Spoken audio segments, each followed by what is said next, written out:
আসসালামু আলাইকুম ওয়া রাহমাতুল্লাহি ওয়া বারাকাতুহু।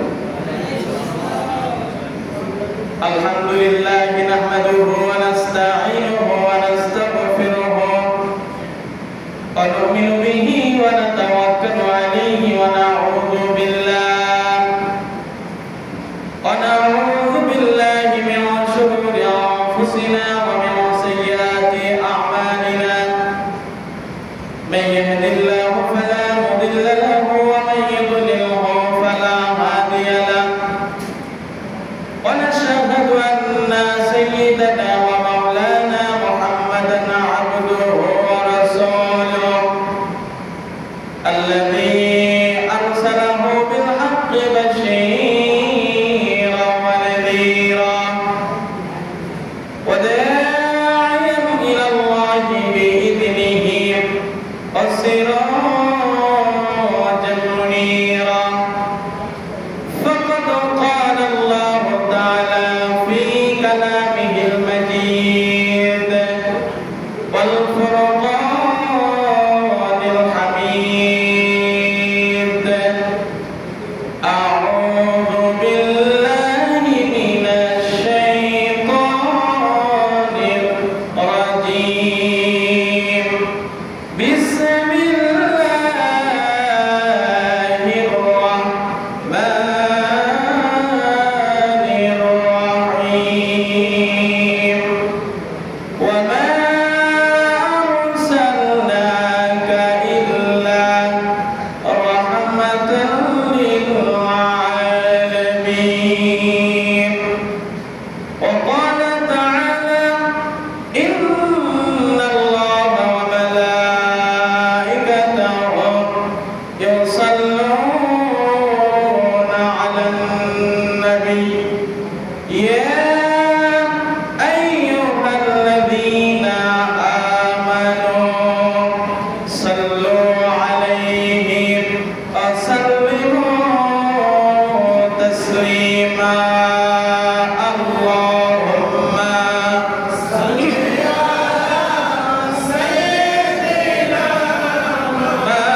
مولانا محمد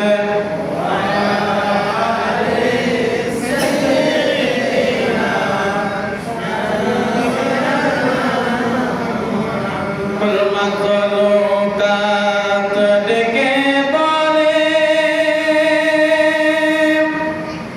आज के मोদের খুশির দিন।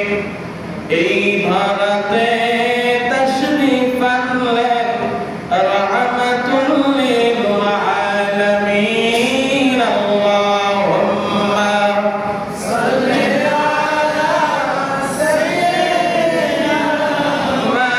مولانا محمد وعلى آل سيدنا.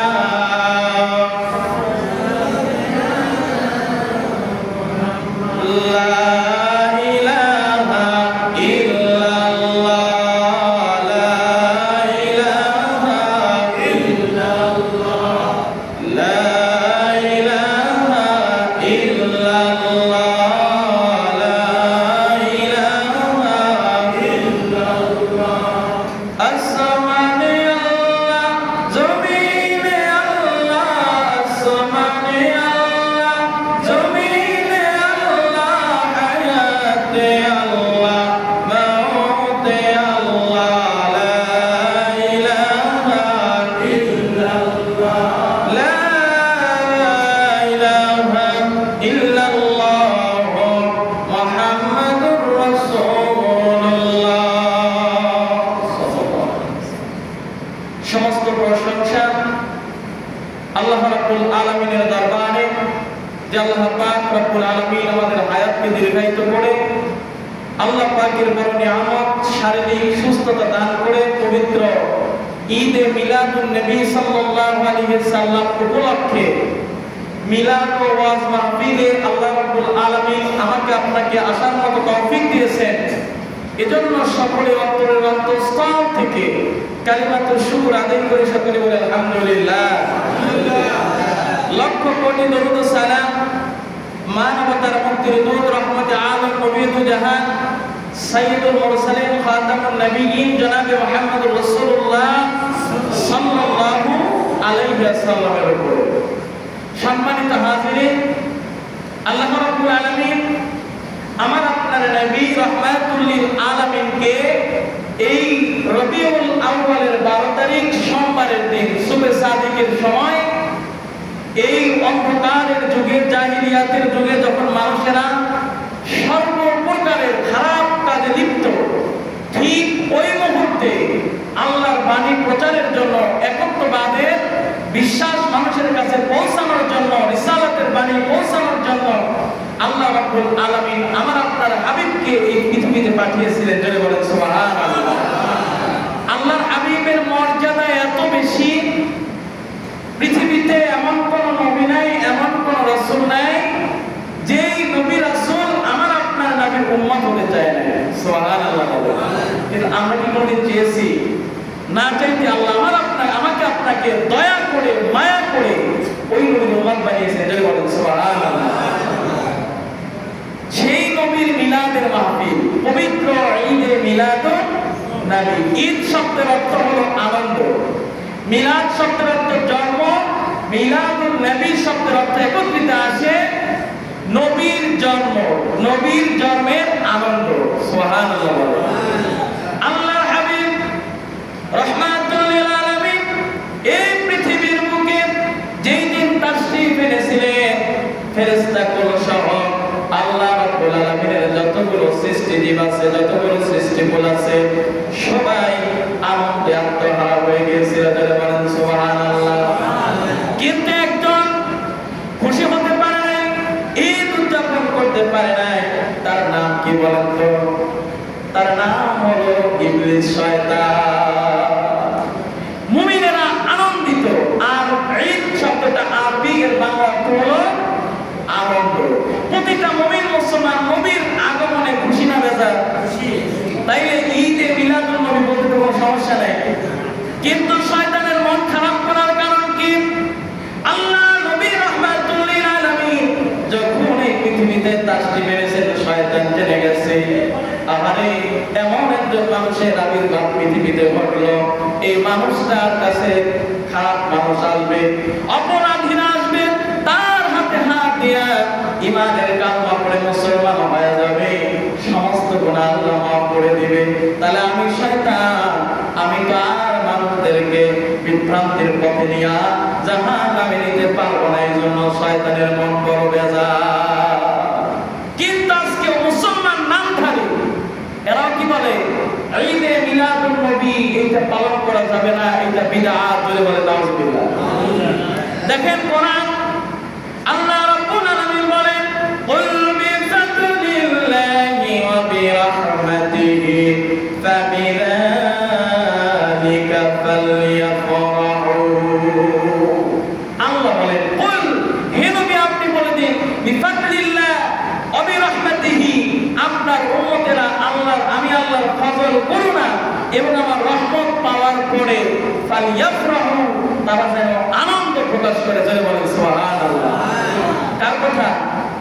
আল্লাহর কথা। আমরা ঈদ নাই, দেখেন ঈদ মানে আনন্দ, সঠিক হিসাব।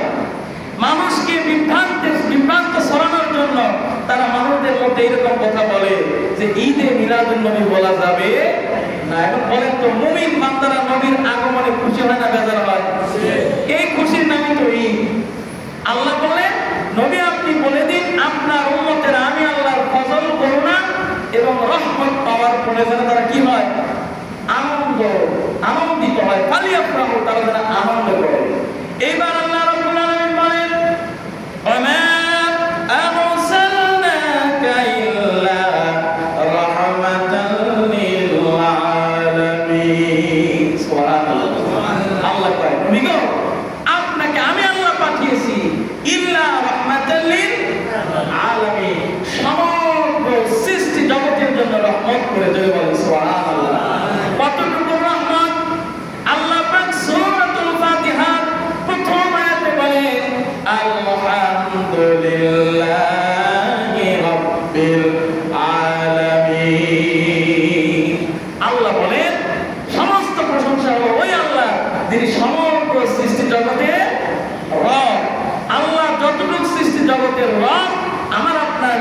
কতটুকু সৃষ্টি জগতের জন্য রহমত, জোরে বলেন সুবহানাল্লাহ। আমার আপনার নবী রাহমাতুল লিল আলামিন, সমগ্র সৃষ্টি জগতের জন্য রহমত। এই জন্য আমরা আনন্দিত হই, আল্লাহ নবীর আগমনে আমরা আনন্দিত, মুমিনেরা আনন্দিত, জোরে বলেন সুবহানাল্লাহ। আমার ভাইরা বাবাজিরা, আমার আপনার নবী রাহমাতুল লিল আলামিন এই পৃথিবীতে আজকের দিনে তাশরীফ এনেছিলেন। আমার আপনার নবী রাহমাতুল লিল আলামিন যখন মায়ের গর্ভে আসছেন, মায়ের গর্ভে আসার পরে আমার নবী কেমন রহমত দেখেন। আমার নবীর রহমত মায়ের পেট থেকে প্রকাশিত হওয়া শুরু হয়ে গেছে। কোথা থেকে?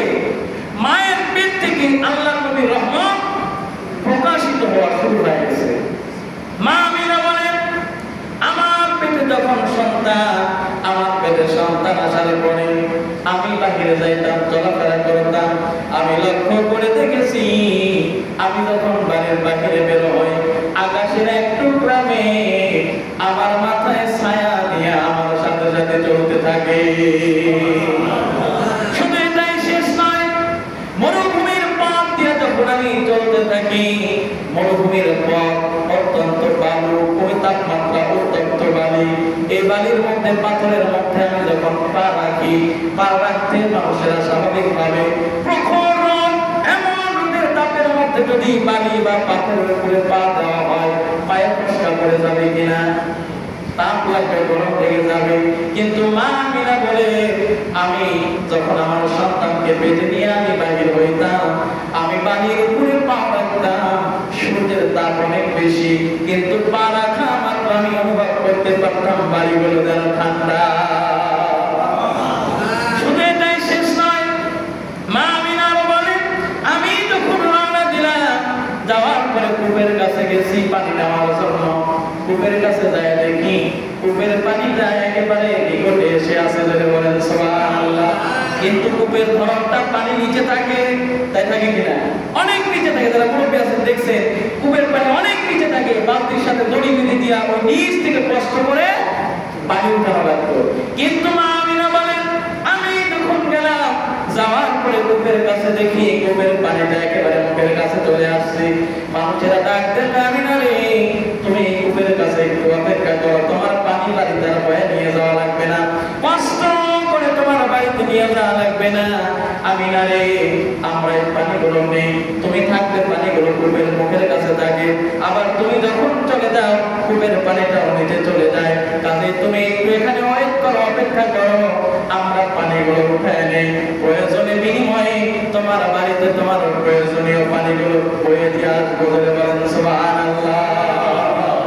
তাই আমার নবী রাহমাতুল লিল মায়ের পেটে কূপের কাছে যায়, কূপের পানি কোথায় আসে? নিকটে চলে আসে। মানুষের এই পানিগুলো আরামে আয়েসে তুলে নেয়, বড় কষ্ট অনুভব হয় না। আমার ভাইরা বাবাজিরা, দেখেন কোন নবী উম্মত আমরা। আমার আপনার নবী রাহমাতুল লিল আলামিন বলেন, আমার নবীর মা বলেন, আমার পেটে যখন সন্তান, এমন অবস্থায় আমি দেখতে পাইলাম একজন চুল পাকা দাড়ি পাকা মানুষ, আমি আমিনা আমাকে সালাম দেয়, আমিনা রে, তোমার উপরে আল্লাহর সালাম শান্তি বর্ষিত হোক। হে আমিনা, তোমার পেটের সন্তানের প্রতিও আমার সালাম। আর আমিনা রে, তোমার পেটে যে সন্তানটা আছে, এই সন্তানটারে তুমি দেখে রাখো, এই সন্তানের প্রতি তুমি যত্নশীল হও। আম্মা জান আমিনা বলেন, আমি অবাক হয়ে গেলাম, এই মানুষটাকে তো মক্কার পূর্বে আর কোনোদিন দেখি নাই, এই মানুষটা আমাকে সালাম দিল, আবার আমার পেটে বাচ্চা, এটাও কেমনে জানলো? আবার বলে, আমিনা রে, তোমার পেটে যে সন্তানটা আছে, এই সন্তানের প্রতি তুমি যত্নবান হও, খেয়াল রাখো। এইবার মা আমিনা বলে, আমি জিজ্ঞাসা করলাম, আপনি কে গো? আপনাকে তো চিনতে পারলাম না। এবার চুল পাকা দাড়ি পাকা মানুষটা জবাব দেয়, আমিনা রে, আমি হলাম আদি পিতা হযরতে আদম আলাইহিস সালাম।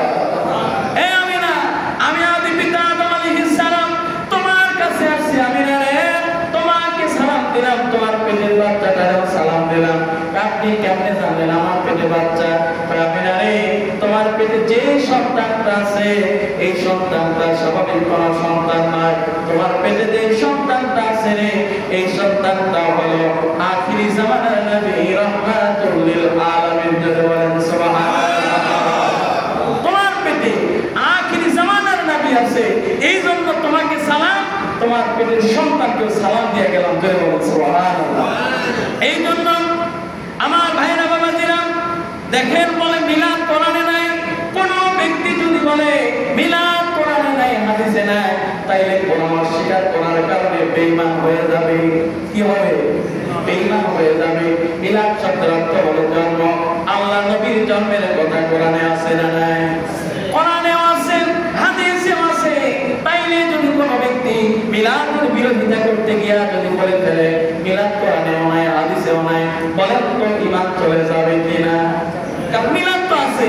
তো কোরআনে বিসমিল্লাহর বা থেকে শুরু করে মিনাল জিন্নাতি ওয়ান নাসের সিন পর্যন্ত প্রতিটা অক্ষর বিশ্বাস করলে তবে একজন ব্যক্তি মুমিন হয়। কি হয়?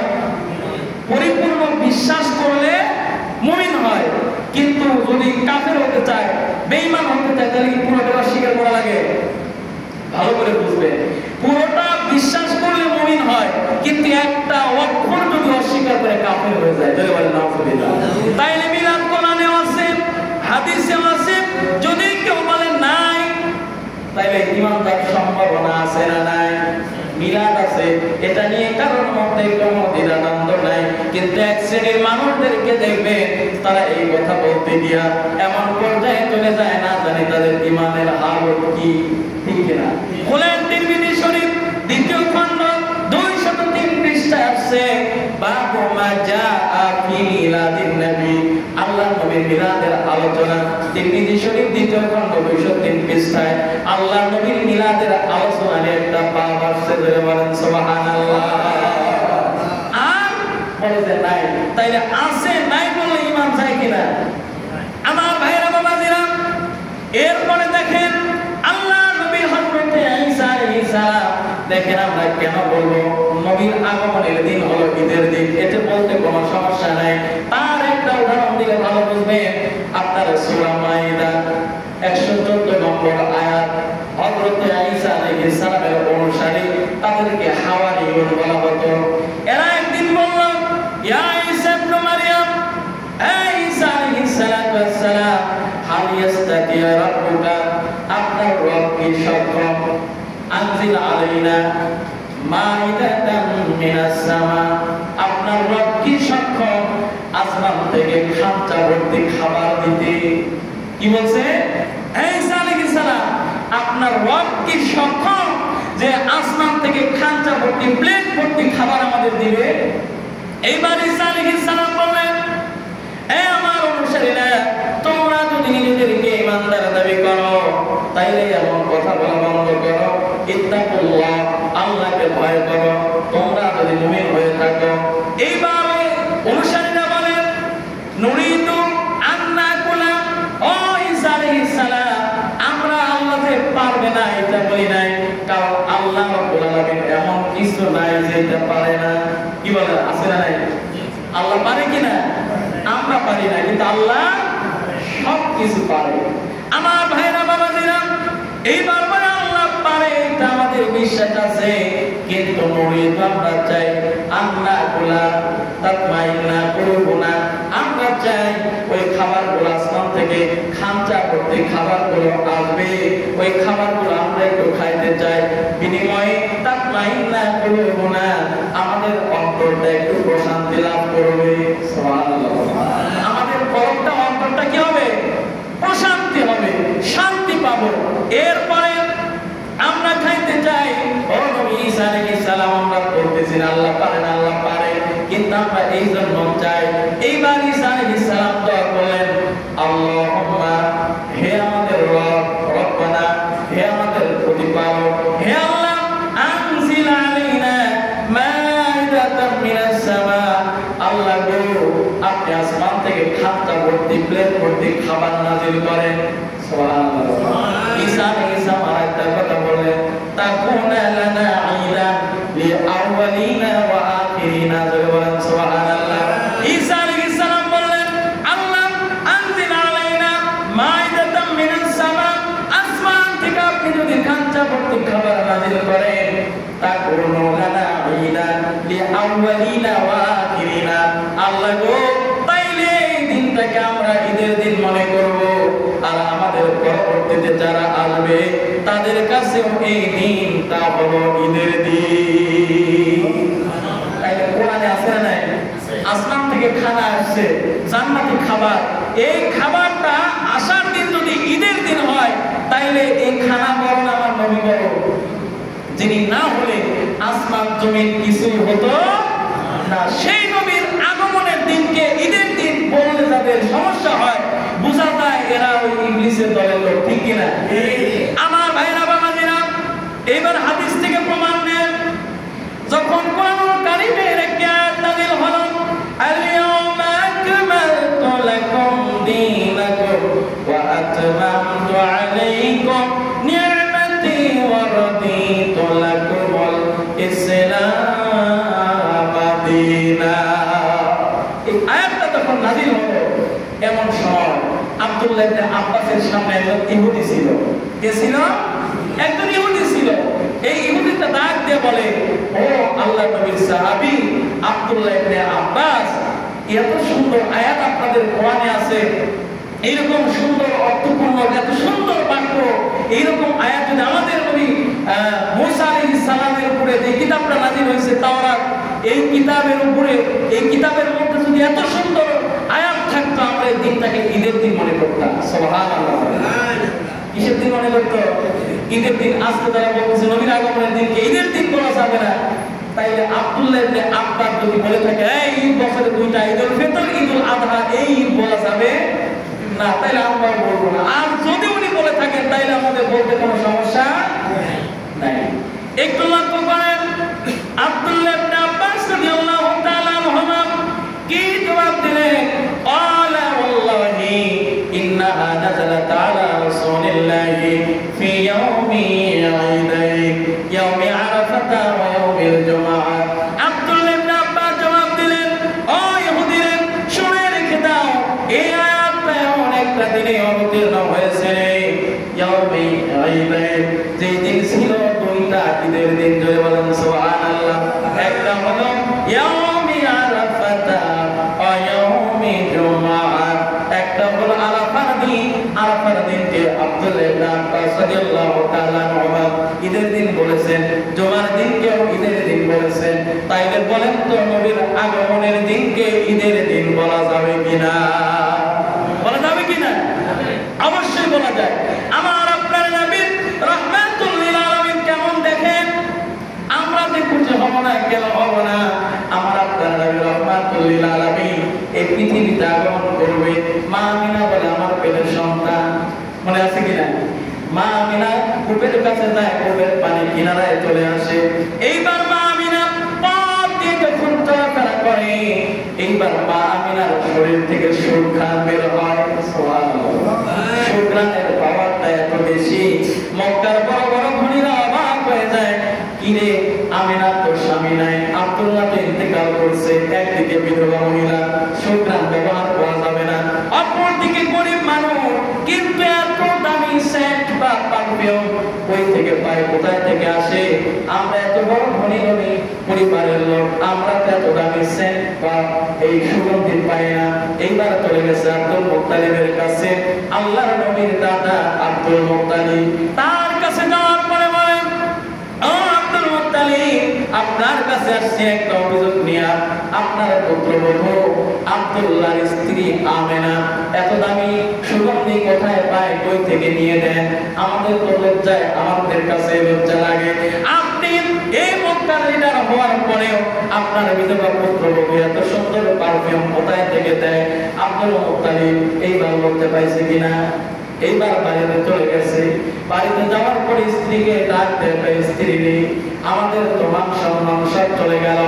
আমিনা আব্দুল্লাহর পুত্রবধূ নাকি সুগন্ধি ব্যবহার করে, মক্কার মানুষের আমার কাছে অভিযোগ দিচ্ছে। এখন আমি নাকি বলতে হতো মানে একটু খারাপ লাগে, কারণ একদিকে আমার সন্তান ইন্তেকাল করছে, বিধবা মহিলা, স্বামী হারানোর ব্যথা নিয়ে আছে, না জানি বললে আমি না কতটুকু কষ্ট পায়। এইবার পাই স্ত্রী, চলো আমরা একা যাবো না, দুইজন মিলে গিয়া আমরা একটু বলতে চাই আমিনাকে সুগন্ধিটা কোথায় পায়। এইবার চলে গেলেন, যাওয়ার পরে ডাক ডাকে, আমিনা রে, তোমাকে একটা কথা জিজ্ঞাসা করতে চাই, বলতে চেয়েছিলাম না, কিন্তু না বললেও তো হয় না। আব্বা বলেন কি কথা?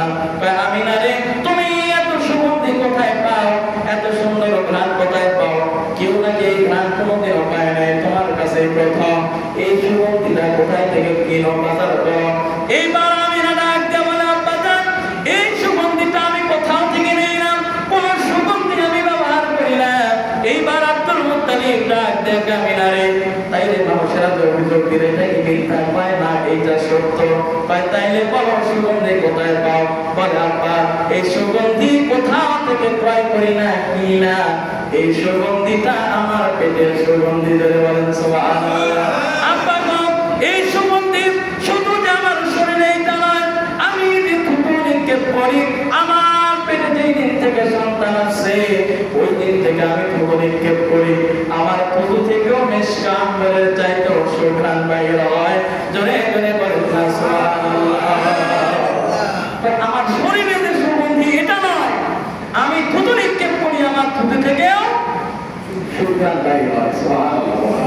এইবার মা আমিনা বলেন, এইরকম করে সময় যখন অতিবাহিত হইতেছিল, আমার সন্তান পৃথিবীতে আসবে, আমার পেটের সন্তান আমি অনুভব করতে পারি না।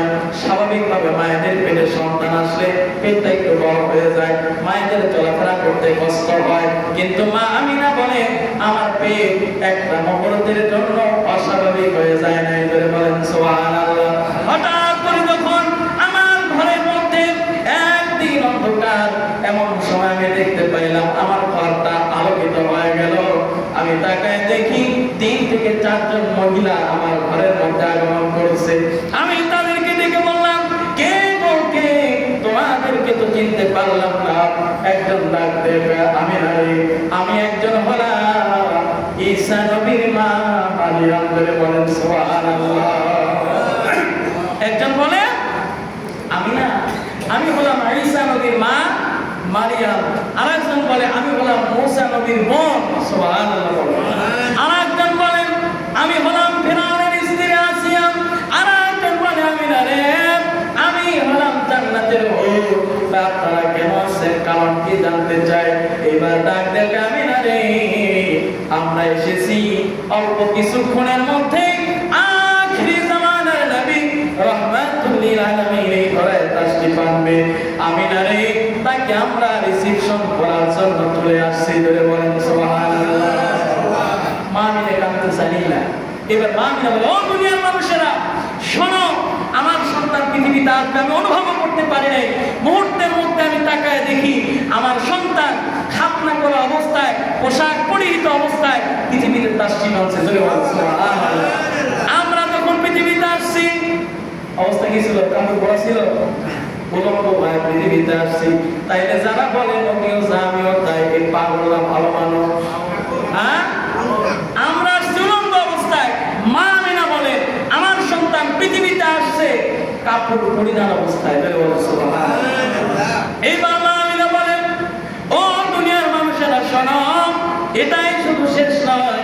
আমি তাকায় দেখি পৃথিবীতে সন্তান আসার পরে প্রথমে আগে কান্না করে কিনা। তখন মুরব্বীরা কি বলে, যারা মহিলা, অনেক মুরব্বী আছে, এই সন্তান এই চিল্লানি দেওয়ার কারণ হলো এই পেটের মধ্যে ছিল, পেটের মধ্যে জায়গা ছোট জায়গা না, এই পেটের মধ্যে ছোট জায়গা, এই সন্তানটা পৃথিবীতে এসে হতাশ হয়ে গেছে। আরে আমি ছিলাম কোথায়, এত বড় পৃথিবীতে আসলাম। এটা বলে নাকি চিল্লানি দেয়, এটা মুরব্বীদের কথা।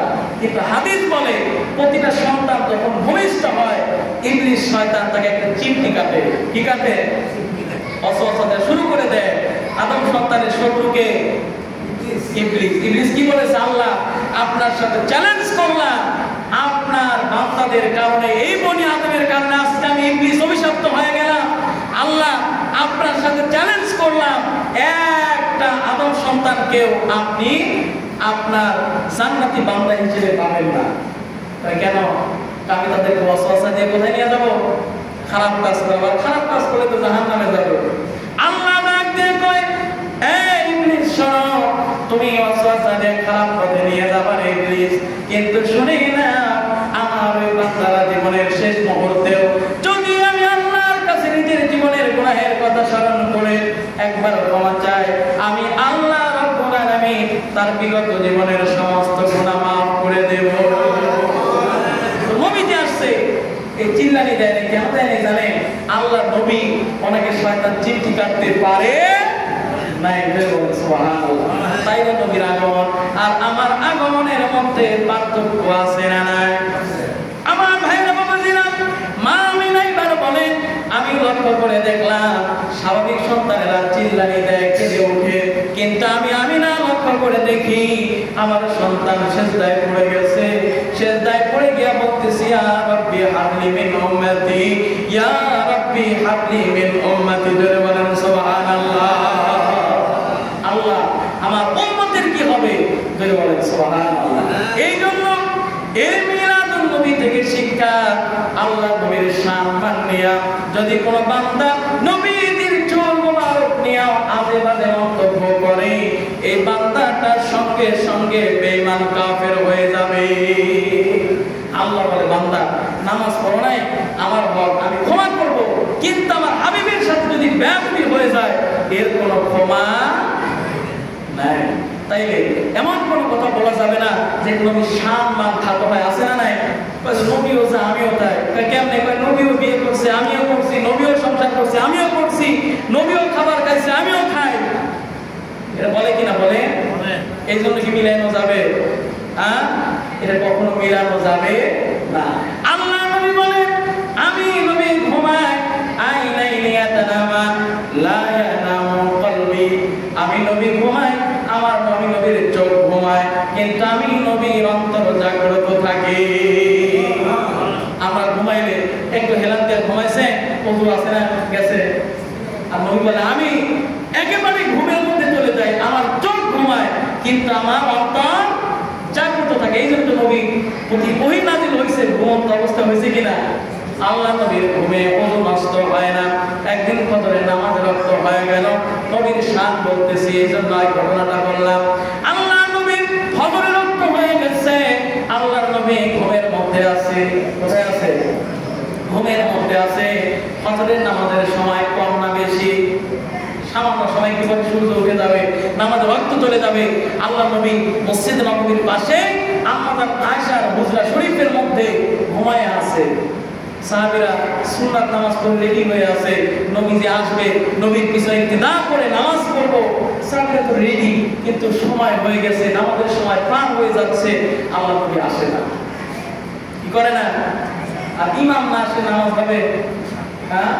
সাহাবীরা এখন কি করবে? আমরা বলে কি করতাম আগে সেটা বলে, হুজুর নামাজের সময় চলে যায়, তাড়াতাড়ি আসে, তাই বলতাম কিনা? কিন্তু সাহাবীরা বলেন, আল্লাহ নবীর হাদিসের দিকে লক্ষ্য করছে, নবীজি বলছেন, আইনাইনি ইয়াতানামা লা ইয়ানামু কলবি। আমি নবীর চোখ ঘুমায়, অন্তর ঘুমায় না, অন্তর জাগ্রত থাকে। এইবার আমার আপনার নবীকে সাহাবীরা ডেকেও সাহস পায় না, কারণ হলো আল্লাহর নবী নিজেই ইমাম। সুবহানাল্লাহ। নবী কি? নবী ইমাম। নামাজ আমল, নবী হলো ইমাম। আপনার ঈমান আছে, নামাজের লাভ আছে। আপনার ঈমান নাই, নামাজ পড়ে কপাল যদি একেবারে পড়েও যায়, এক পয়সার কোনো লাভ হবে। ঈমান আছে, নামাজ হক, এরপরে মাপ পাওয়ার রাস্তা আছে না নাই? ঈমান নাই, নামাজ পড়ে জিন্দেগি শেষ করেন, এক পয়সার লাভ হবে না। সাহাবীরা কেউ ডেকে সাহস পায় না। নবীজিকে যদি ডাকি, নবী তো জাগ্রত বলছে, তো কেমনে ঘুমায়? এখন প্রশ্ন, নামাজের রক্ত চলে যায়, নবী কি জানে না? কিন্তু আবার সময়ও তো চলে যায়। এইবার সাহাবীরা সবাই মিলা ধরছে হযরতে আবু বকরকে। আবু বকর, আপনি নবীর সাহাবী এবং সাথী, সব সময় নবীর সাথে আপনি থাকেন, আপনি যান আল্লাহর নবীকে ডাক দেন। কি করে? আপনি যান। আবু বকর কয়, না, আমার দ্বারা এটা সম্ভব। এরপরে ওমরকে বলে, ওমরও কয়, আমার দ্বারা এটা সম্ভব নয়। আমার সাহাবীদের বলে, না, সম্ভব নয়। এইবার সবাই একত্রিত হয়ে ধরছে হযরতে বেলাল রাদিয়াল্লাহু তাআলা। এই বেলাল ছিল আল্লাহর নবীর মুয়াজ্জিন। সুবহানাল্লাহ। বেলালকে ধরে বলে, বেলাল, আল্লাহর নবী ঘুমায়, নামাজের টাইম তো আবার হয়ে যায়, বেলাল রে যাও আল্লাহর নবীকে ডেকে আনো। হযরতে বেলাল কয়, না, আমি পারবো না। সাহাবীরা যখন জোর করে বেলালকে বলছে, না, তুমি মুয়াজ্জিন, তোমাকেই ডাকতে হবে। হযরতে বেলাল চলে গেছে, আল্লাহর নবীর হুজরা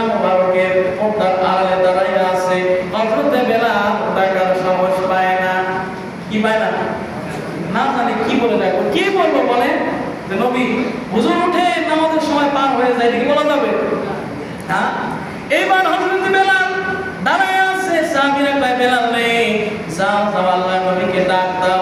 এইবার হযরত বেলাল টাকার কোনো উপায় পায় না, এইবার হঠাৎ করে বলে আসসালাতু খায়রুম মিনান নাওম।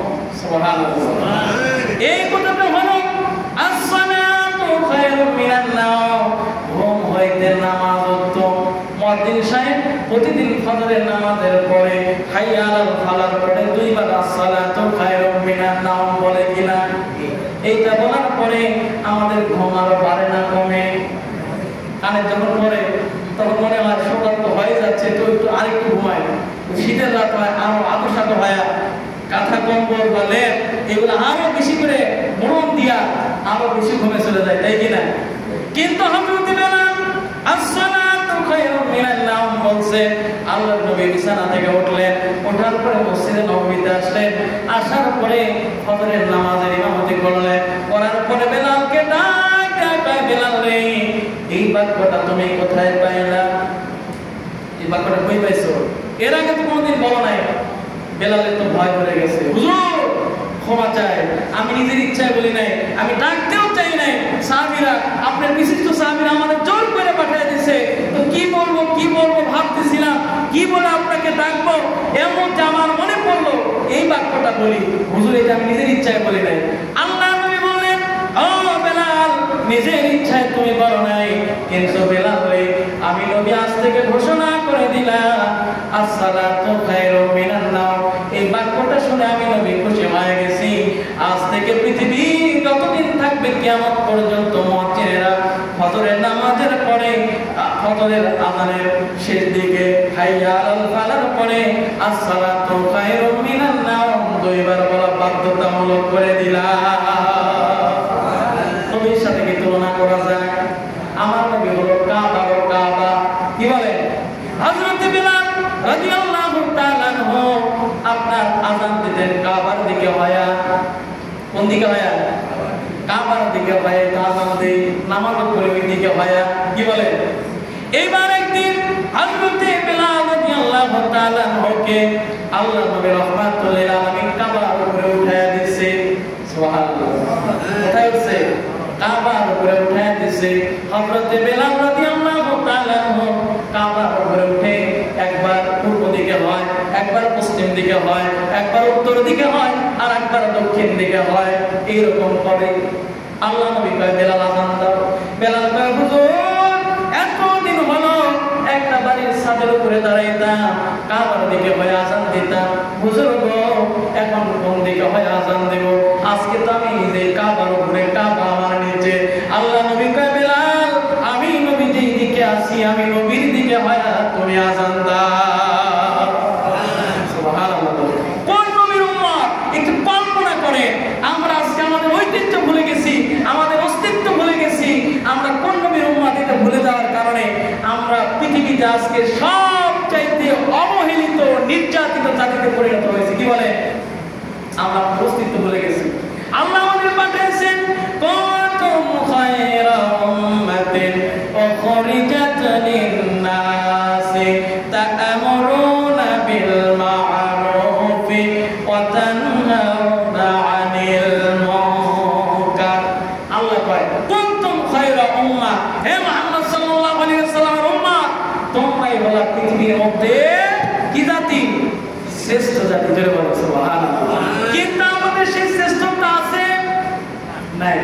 মুসলমানদের দিকে সবাই অবহেলা করে, এদেরকে কিছু মনেই করে না। কি বলে? কিন্তু আমার ভাইরা বাবাজিরা, আপনি লক্ষ্য করে দেখেন, আমরা আমাদের অস্তিত্ব ভুলে যাওয়ার কারণে আমরা আজকে বিপদের সম্মুখীন হয়ে যাচ্ছি। আমার আপনার নবী রাহমাতুল লিল আলামিন কেমন নবী? আমার নবী রাহমাতুল লিল আলামিন পৃথিবীতে আসার আগেই যার রহমত শুরু হয়ে যায়। এই নবীর উম্মত হওয়ার পরে আমরা আজকে পথ ভোলা হয়ে গেছি। আমার আপনার নবী রাহমাতুল লিল আলামিন জন্মগ্রহণ করার পরে মা আমিনার দুধ বেশি দিন খাইতে পারে নাই। মা হালিমাতুস সাদিয়ার দুধ পান করেছে। সারা ঘটনা না? মা হালিমা বলে, আমার দুধ মুহাম্মদ বিন আব্দুল্লাহ পান করে। আমার বাম পাশের দুধ আল্লাহ নবী পান করত, আর ডান পাশের দুধ আমার সন্তান পান করত। কোনদিন যদি ভুলেও এই বাম পাশের দুধের পরিবর্তে আমি যদি ডান পাশে লাগায় দিতাম, আল্লাহ নবী রাহমাতুল লিল আলামিন কখনো খায় নাই, মুখটা ফিরায় নিত। ধরে বলেন সুবহানাল্লাহ। মুখটা কি করতো? ফিরায় নিত। আল্লাহ নবী শিক্ষা দিল, এইটা হলো ডান পাশেরটা আমার দুধ ভাই খায়, এইটা হলো তার হক। সুবহানাল্লাহ। নবী তো ছোট দুধের বাচ্চা, নবী তো অতটা কি বলেন ছোট মানুষ কি বুঝে, কিন্তু আল্লাহ নবী এমন একজন নবী গো, আপন দুধ ভাই ডান পাশেরটা খাবে, তার হক নষ্ট হবে, এই কারণে ডান স্তনের দুধ কোনোদিন খায় নাই। আর আমরা সেই নবীর উম্মত, যে যত বড় শিক্ষিত হয় তত চেষ্টা করি কিভাবে মানুষের হক মেরে খাওয়া যাবে। এরপরে দাবি করে আমি বড় উম্মত, এরপরে দাবি করে বড় মানে আসে, এটা বোকামি ছাড়া আর কিছু নয়। নবীর উম্মত যদি থেকে দাবি করবে, পরের হক মারবে, হ্যাঁ, প্রতিবেশীর হক, আত্মীয়র হক, বোনের হক, ভাইয়ের হক পরিপূর্ণভাবে দিয়ে দিবে কিনা? যদি আপনি দিতে না পারেন, তাইলে বোঝা যাবে নবীজির আদর্শ আমার ভিতরে এখনো আসে নাই। আর আল্লাহ নবীর আদর্শ যার ভিতরে আসবে না, এই ব্যক্তিটা পরকালের নাজাত পাবে না। কথা বলেন ঠিক কিনা? আমার ভাইরা বাবাজিরা, এরপরে দেখে আমার নবীর শান এগুলো যদি বলতে থাকি শেষ হবে না। আমার আপনার নবী রাহমাতুল লিল আলামিন একবার যখন বড় হয়ে গেছে, আল্লাহ নবীর চাচা ডাক দেবেন, নবী গো, ও ইয়া রাসূলুল্লাহ, ইয়া হাবিবাল্লাহ, আপনাকে একটা কথা জিজ্ঞাসা চাই। আপনি যখন ছোট দোলনায় ছিলেন, আমি লক্ষ্য করে দেখেছি আপনি তাদের সাথে খেলা করতেছিলেন। সুবহানাল্লাহ। কার সাথে? আমরা কার সাথে করি? দোলনার উপরে শোয়া দিয়া আমার বাবা অথবা মা একটা ফুল কিনে কেনার উপরে টানায় দিলে এটা ছোট বাচ্চারা দেখে আনন্দ পায়। কিন্তু আল্লাহ নবী চাচা বলে, ইয়া রাসূলুল্লাহ, ইয়া হাবিবাল্লাহ, আপনি যখন ছোট তখন আমরা লক্ষ্য করে দেখেছি এই চাঁদ নিয়ে আপনি খেলা করছেন, ঘটনা কি?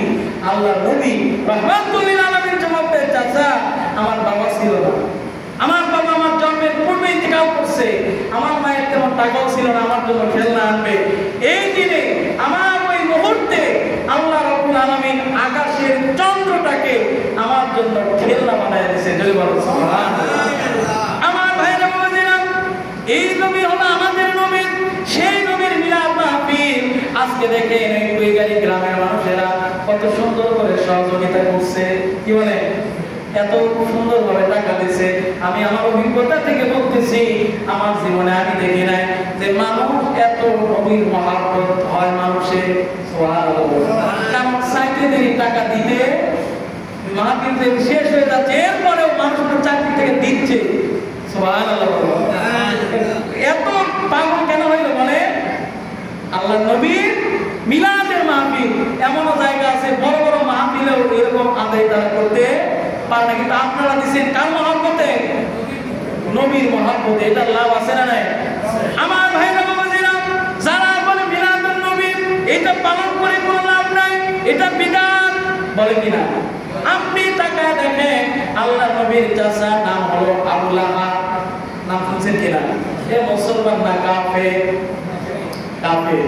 এখন কথাটা মনোযোগ দিয়ে শুনেন, এই কথা শেষ করতে বলে চলে আসবে। আমি বলতেছি না আল্লাহ নবীর চাচা আবু লাহাব হলো কাফের, ঠিক কিনা? আল্লাহ নবী পৃথিবীতে ভূমিষ্ঠ হয়েছে, আল্লাহ নবীর আগমনের খবর তার দাসীর নাম ছিল সুয়াইবা, নাম শুনছেন কিনা?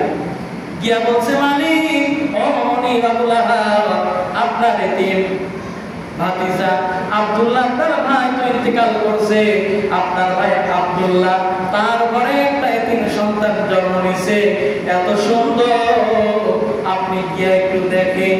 সুবহানাল্লাহ। আবু লাহাব গেছে, যাওয়ার পরে আমার আপনার নবীকে দেখার পরে এত আনন্দিত হয়ে গেছে, এত মায়া জন্মে গেছে, এত খুশি হয়েছে। দাসী সুয়াইবাকে বলে, সুয়াইবা রে, যাও, আজ থেকে তোমাকে আমি আজাদ করে দিলাম, মুক্ত করে দিলাম।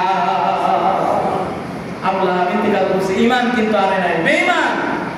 কিন্তু ইন্তেকালের পরে আল্লাহ নবীর একজন সাহাবীর সাথে দেখা হচ্ছে স্বপ্নের মাধ্যমে। কিসের মাধ্যমে? স্বপ্নের মাধ্যমে দেখা হচ্ছে। একবার ডাক দেয়, আবু লাহাব, তুমি কেমন আছো?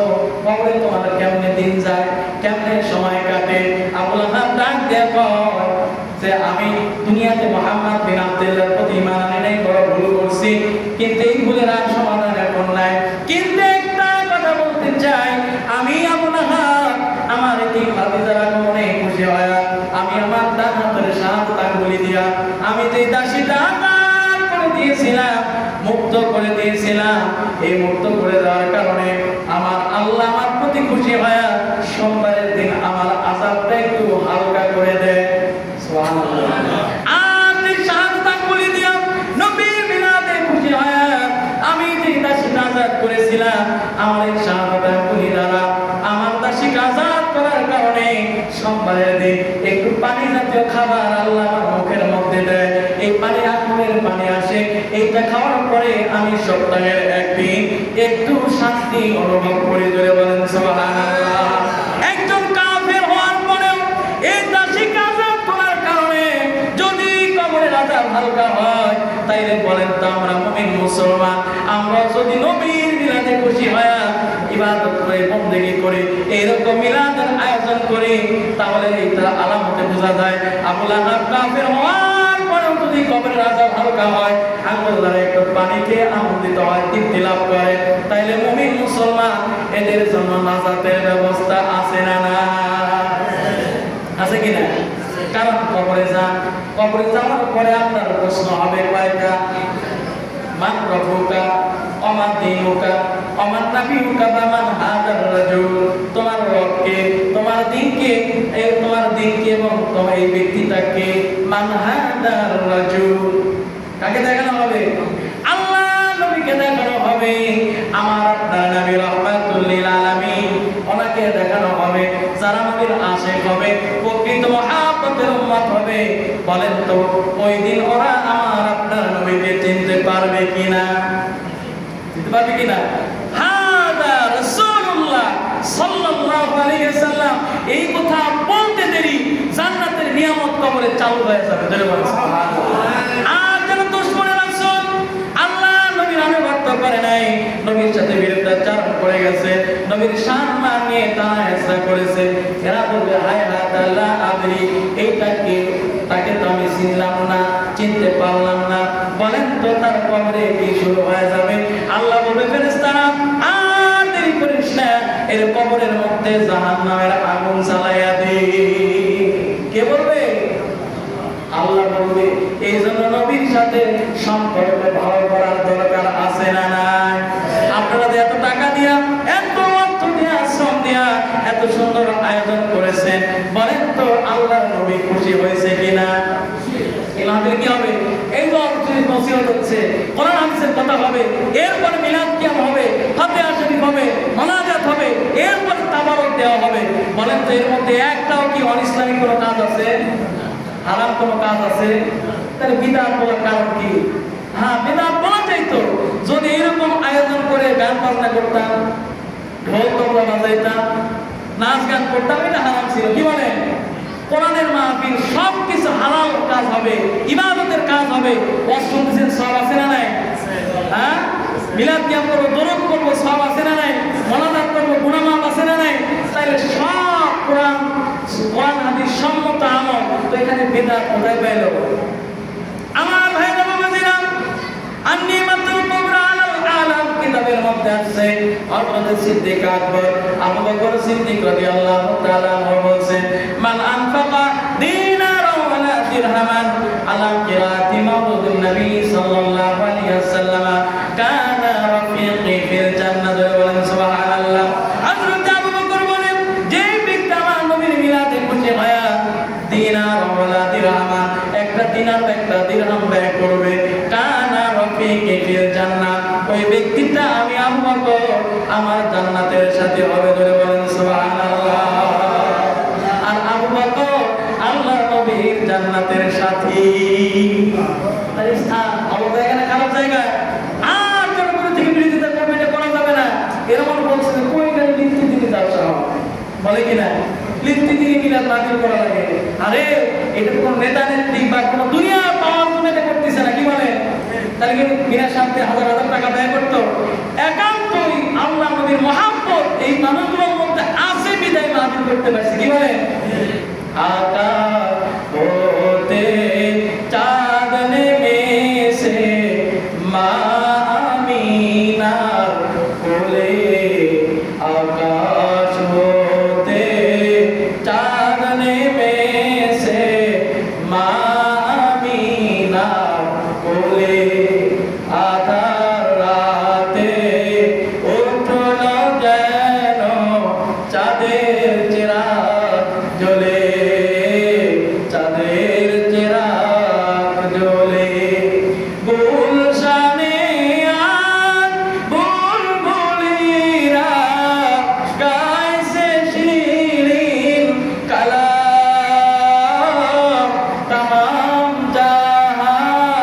নবীর প্রেমে तमाम जहान नबीर प्रेमे गाइसे शिरीन कलाम आकाश होते चाँद में से माँ अमीना बोले आधार राते उठलो जेनो चाँदेर चिराग ज्वले माशाअल्लाह सुबहानाल्लाह কেমন নূর মা আমিনা বলে আমি তাকায় দেখি আবাদ লাহু কুসুরুশ শাম আমার সন্তান যখন পৃথিবীতে আসলো আমি তাকায় দেখি শাম দেশের প্রাসাদগুলো আমার সন্তানের নূরে আলোকিত হয়ে গেছে জোরে বলেন সুবহানাল্লাহ এই তো বলছে নূরে মুজাসসাম রহমতে আলম নবী নূরে মুজাসসাম সাহাবীরা রাতবালায় ওই নবীর ঘাম সাহাবীরা রাতবালায় ওই নবীর ঘাম চিনো জানো মানো কেমন আমার নবীজি জানার পাগল চন্দ্র সূর্য তারকারাজি আরো শুনবানি সুন্দর কাহিনী জান্নাতের রূপে রূপে লেখা নবীর নাম জান্নাতের রূপে রূপে লেখা নবীর নাম রহমতে আলম নবী নূরে মুজাসসাম সাহাবীরা রাতবালায় ওই নবীর ঘাম উস্তুনে হান্নানা একটা খেজুর গাছের নাম যাকে ধরে খুতবা দিতেন রাসূল আকরাম নবীর বিরহে গান কাঁদিতে রহে নবীর বিরহে গান কাঁদিতে রহে হতবাক হইলেন যত সাহাবায়ে কেরাম হতবাক হইলেন যত সাহাবায়ে কেরাম আমার নবী এমন নবী সেই নবীর নাম জান্নাতের রুমে রুমে লেখা জোরে বলেন সুবহানাল্লাহ আমার ভাইরা বাবাজিরা হযরত আদম আলাইহিস সালাতু ওয়াস সালাম আল্লাহ রাব্বুল আলামিন একটা অপরাধ করার কারণে দুনিয়াতে পাঠায় দিয়েছে সে কিনা কোন বর্ণনায় 350 বছর কাটছে আল্লাহ ক্ষমা চায় আল্লাহ ক্ষমা করে না হঠাৎ করে একদিন বলে ইয়া রাব্বি বিহাক্কি মুহাম্মাদিল্লাহ ওয়া গফরতালি আল্লাহ মুহাম্মদ সাল্লাল্লাহু আলাইহি ওয়াসাল্লামের শানে আল্লাহ খাতিরে ক্ষমা চাই না